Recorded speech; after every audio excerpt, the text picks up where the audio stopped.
August 9th, 1945. Inside a cramped radio station on the outskirts of Nagasaki, Lieutenant Yuki Tanaka pressed her headset tighter against her ears. Through the crackling static, she heard something that made her heart stop. An American bomber pilot confirming coordinates, not to attack military installations, but to strike a civilian hospital where 400 wounded soldiers and refugees were sheltering. Yuki's hand hovered over the transmit button. She'd been ordered never to broadcast on enemy frequencies, a court-martial offense. But those people had no warning, no time to evacuate. Yuki closed her eyes, opened her mouth, and spoke perfect English into the void. This is the story of how one radio operator saved hundreds by breaking every rule, and why the Imperial Army tried to bury what happened next. Before we go further, if you love untold stories of forbidden wartime courage, hit that subscribe button. You won't find these stories anywhere else. Yuki Tanaka wasn't supposed to be listening. The Imperial Japanese Army Signals Corps had strict protocols about radio monitoring. Operators were assigned specific Allied frequencies. They relayed messages up the chain. They maintained equipment. What they did not do was tune into enemy transmissions without authorization from intelligence officers. The reasons were practical. First, it wasted time and resources on chatter that trained interrogators should handle. Second, it risked operators being fed disinformation. Third, and most critically, it could lead to unauthorized responses that compromised operational security. But Yuki had never been good at following rules she didn't understand. She'd grown up in San Francisco, the daughter of Japanese diplomats who returned to Tokyo in 1938 when tensions escalated. Her parents spoke English at home until it became dangerous. Yuki learned the language at her mother's side, absorbing not just vocabulary, but idioms, regional dialects, the particular rhythm of California English versus New York pronunciation. By the time she volunteered for service in 1943, she could mimic accents from Boston to Texas. The Army tested her English during initial training. They marked her fluent and assigned her to signals intelligence. But instead of sending her to a secure translation facility in Tokyo, some bureaucratic mix-up landed her at a forward listening post in Nagasaki as a field radio operator. She fixed equipment. She relayed coordinates. She spent most of her time exhausted, anxious, and isolated until the summer of 1945. When American bombing raids intensified in early August, the communication networks strained under constant pressure. In the chaos, Yuki found herself in a concrete bunker with a functioning Type 94 radio, a pair of high-quality headphones scavenged from a downed B-29, and nothing but time. So she started listening. At first, it was just survival instinct. She'd spin the dial through the spectrum, picking up fragments of American chatter, bomber crews reporting positions, fighter pilots calling for support, reconnaissance observers adjusting routes. Nothing actionable, nothing she could do anything about. Just voices in the air, men speaking her mother's language while trying to destroy her homeland. But Yuki had a gift, not just for languages, though that helped. She had a gift for patterns. Before the war, she'd studied electrical engineering at University of Tokyo, only 3 women in her program. When systems failed, Yuki would listen, not to what people said was wrong, but to the hum of the equipment itself. Circuits had rhythms. Vacuum tubes had personalities. She could diagnose problems before they became catastrophic.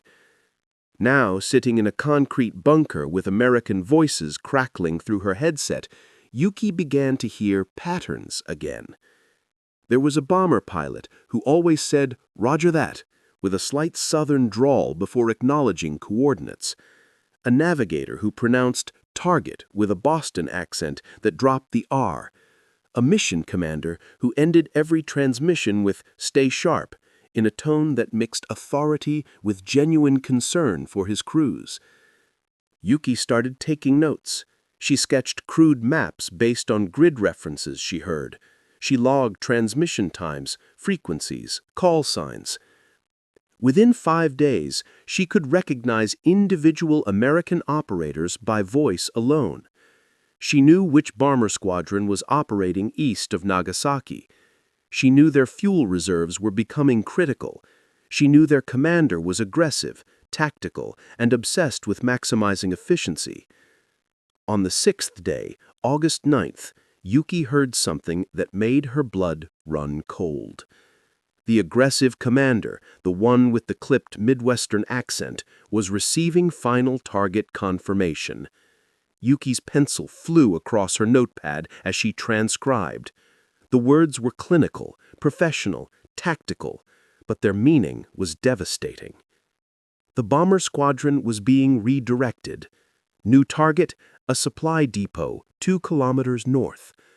The same location currently housing Nagasaki Central Hospital's emergency annex, where 400 wounded soldiers and civilian refugees had been evacuated after the previous night's conventional bombing raid.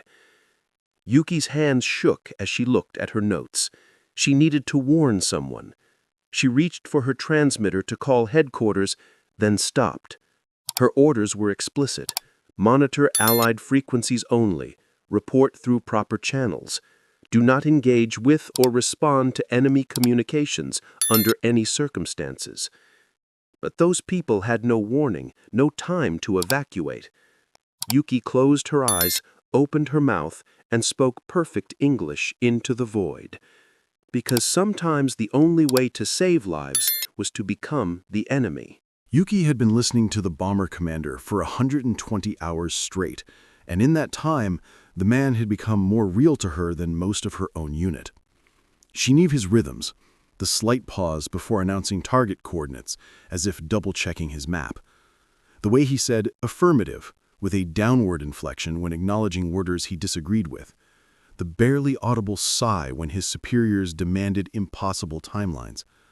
The commander's call sign was Eagle 6, but Yuki had started thinking of him as James. There was no reason to believe his name was James, it just felt right. James sounded tired. James sounded competent.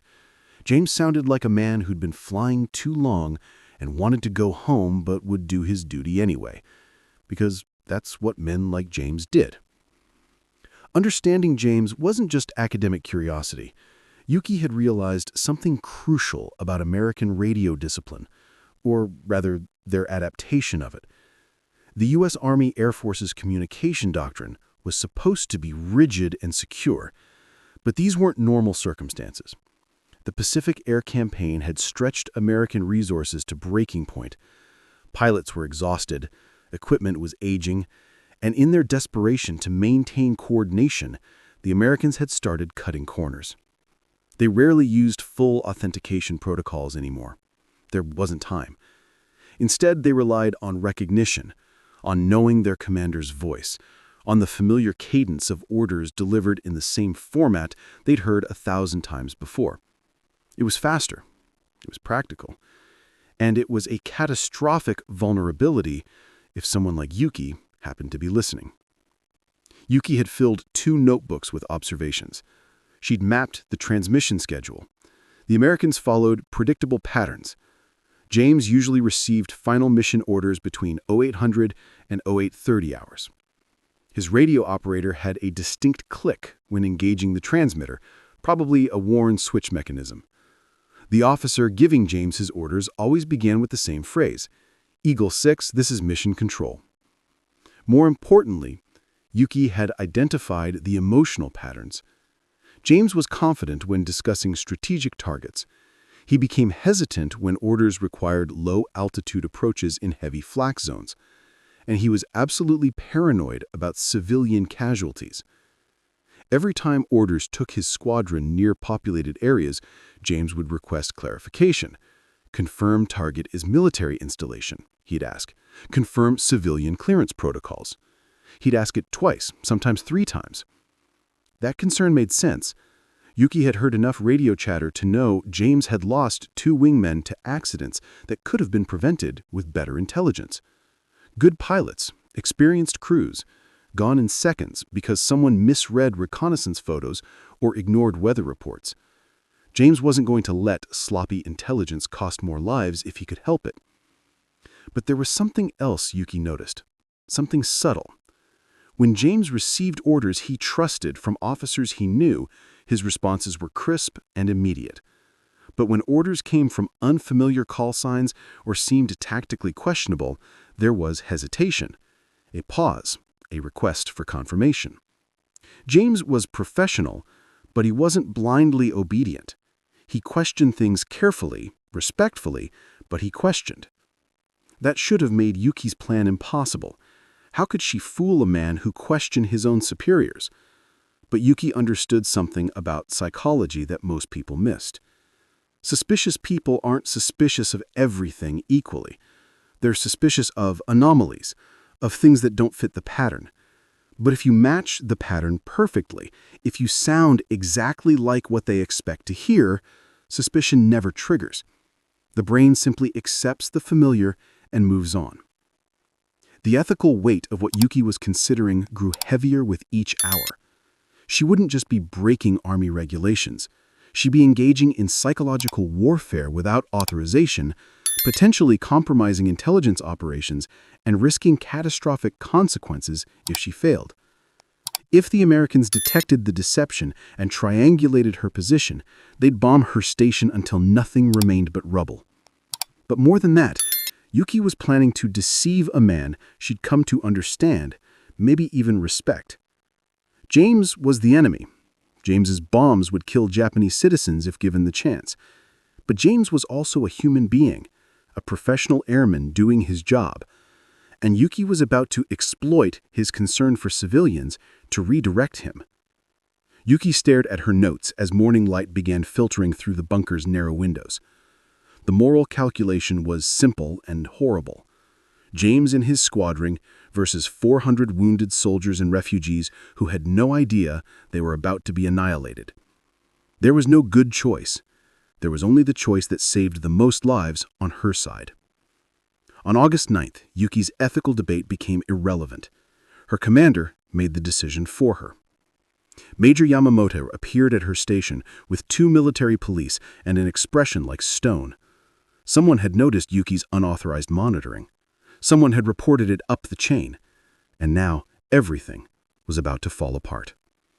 Major Yamamoto didn't waste time with pleasantries. He stood at the entrance of her bunker and held out his hand. "Give me the headset, Lieutenant." Yuki's stomach dropped. She pulled the headphones off slowly, the American voices still crackling faintly through the speakers. "Sir, I can explain. You've been monitoring enemy frequencies without authorization for 6 days. You filled notebooks with intelligence you had no clearance to collect, and you've been using a captured enemy radio set without reporting it to command." One of the MPs climbed into the bunker and began disconnecting Yuki's equipment. The Type 94 went first, then the American headphones, then the precious notebooks filled with 6 days of observations. Yuki watched her work disappear like watching someone dismantle her soul. "Sir, you don't understand. There's a bomber squadron." "I understand perfectly, Lieutenant. You're a radio operator, not an intelligence analyst.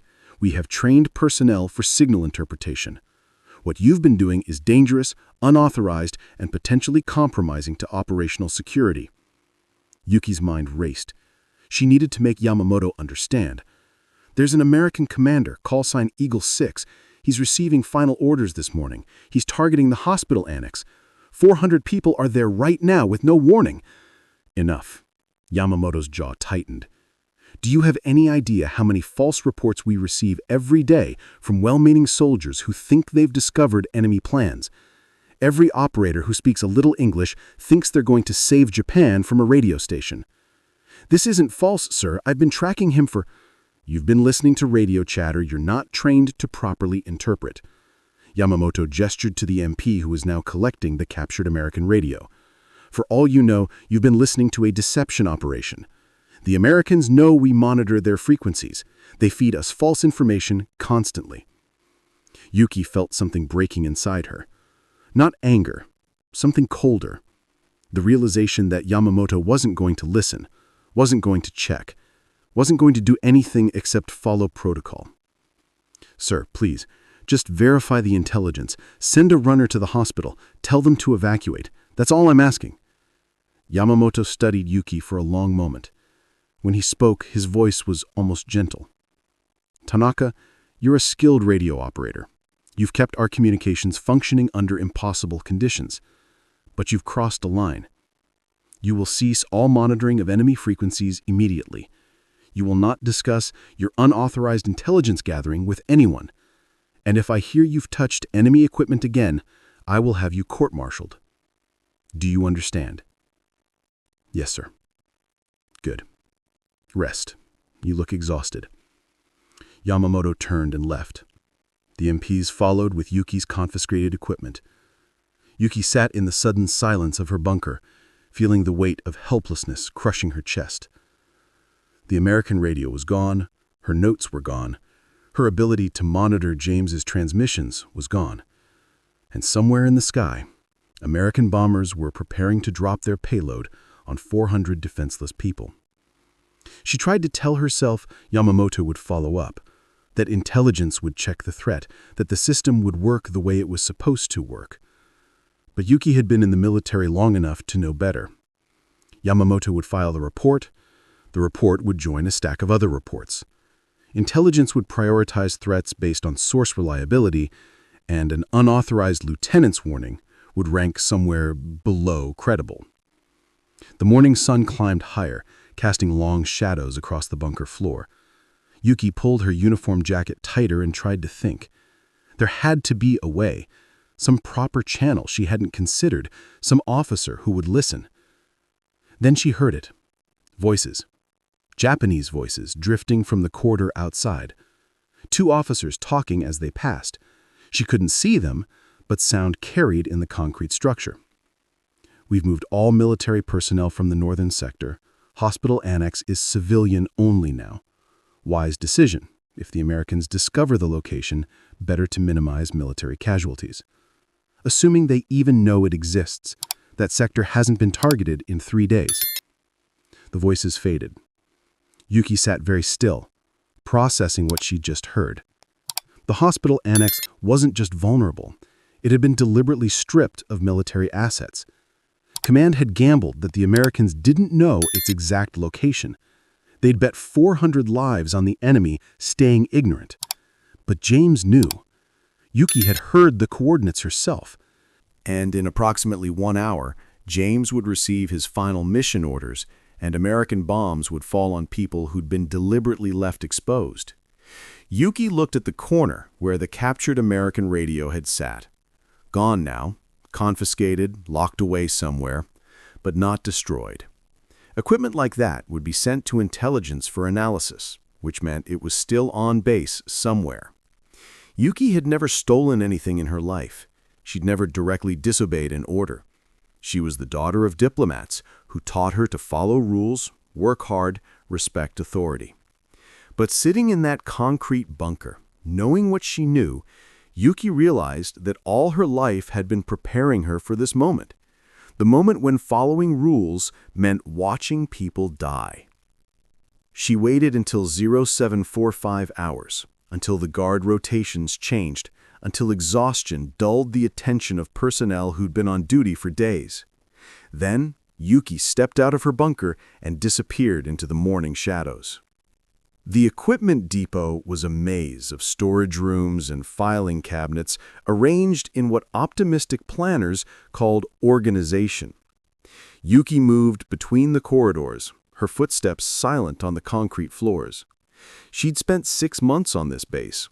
She knew which paths the guards walked. She knew which rooms held ammunition and which held equipment awaiting intelligence review. The captured American radio would be in the CI room, counterintelligence, a secured storage area where confiscated enemy equipment sat waiting for someone with proper clearance to examine it. The room was locked, but not heavily guarded. Who would steal a radio in the middle of a war? Yuki crouched beside the door and listened. No voices, no footsteps. She tested the handle, locked, as expected. But Yuki had spent 2 years studying electrical systems, and locks were just mechanical puzzles. She pulled a wire from her pocket, salvaged from broken equipment weeks ago, and began working the mechanism. 30 seconds later, she was inside.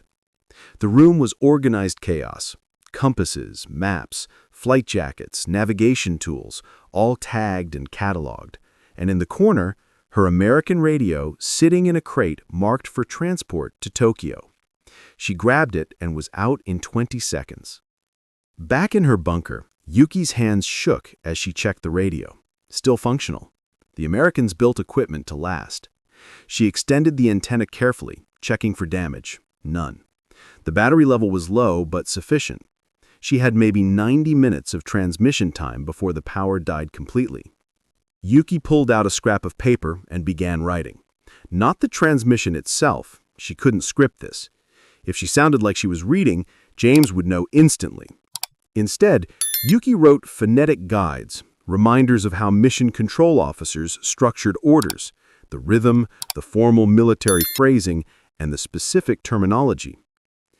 Eagle 6, this is mission control. Updated target coordinates. Yuki whispered the phrase over and over, adjusting her accent. Too casual, and she'd sound West Coast. Too formal, and she'd sound British.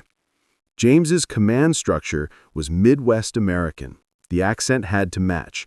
Ohio, maybe. Illinois. Clear consonants, neutral vowels. She practiced the commander speaking pattern. Mission control officers were career military mostly. They spoke with the efficiency of people who communicated life and death information daily. Not rushed, speed wasn't authority, but absolutely certain. Every word delivered as an indisputable fact. Yuki recorded her practice runs in her mind, listening for flaws. She sounded close but not perfect. The problem was obvious. She'd learned English from her mother, from California communities, from academic settings. She'd never learned the military command dialect. She was trying to mimic a culture she'd only observed from the outside. But she'd spent 6 days listening to James's actual commanders. She could hear their voices in her memory, the particular way they pronounced coordinates, the slight emphasis on mission-critical information. Yuki closed her eyes and let those voices wash over her until her own voice began to match. The technical aspect was simpler. Yuki needed to know the exact frequency James would be monitoring. That information was in her confiscated notebook, but she'd memorized the key frequencies days ago. 6.2 megahertz, the standard mission control command channel. The harder question was timing. Too early, and James might receive contradictory orders from his actual command. Too late, and the bombers would already be en route to the hospital. Yuki needed to transmit during the narrow window when James expected orders, but before the real orders arrived. Based on 6 days of observation, that window opened at 8:10 hours. James's actual orders usually came between 8:25 and 8:35. Yuki would have roughly 15 minutes to broadcast fake orders, have James acknowledge them, and get off the air before the real mission control came through. 15 minutes to save 400 lives or destroy her own. Yuki checked her watch. 0758 hours. 12 minutes, until she committed the most serious breach of military law short of treason. Impersonating enemy command, broadcasting on enemy frequencies without authorization, conducting unauthorized psychological operations.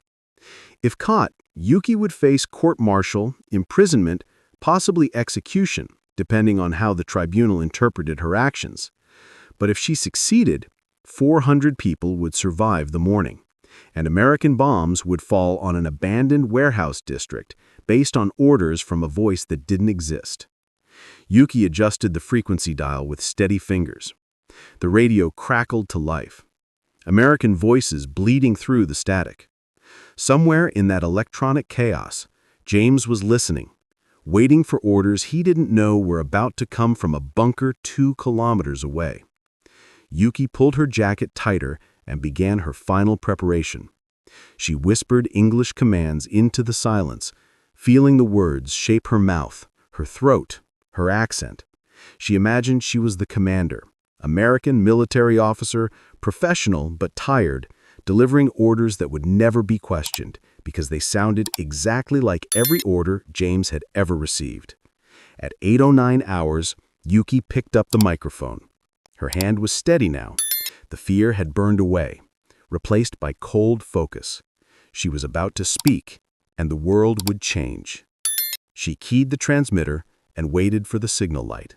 When it glowed, Yuki opened her mouth and became someone else entirely.